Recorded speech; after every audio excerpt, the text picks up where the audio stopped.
Ahojky kvínky, dneska to bude zase haul, ale mám tady jenom 2 kousky oblečení a moc děkujeme za všechnu podporu, kterou nám dáváte, takže tohle bude malý haul a bude to tak na rychlovku, takže můžeme jít na to a mám tady celkem 2 obchody, Gate a Pepko, tak jdem na to.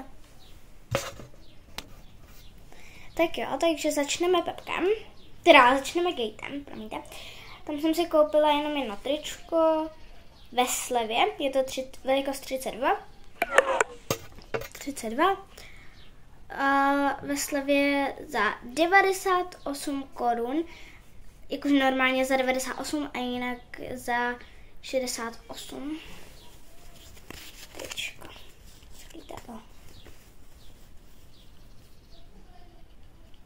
Jo, 32. Počkejte, to si nevidíte. 32.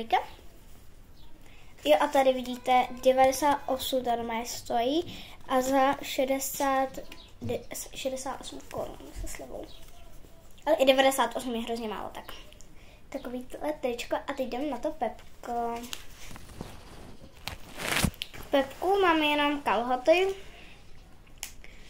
Stály 200. 134.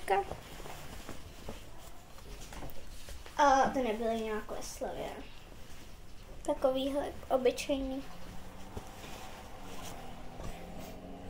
Tak jo, takže tady to byl celý haul. Doufám, že se vám líbil. A ahojky!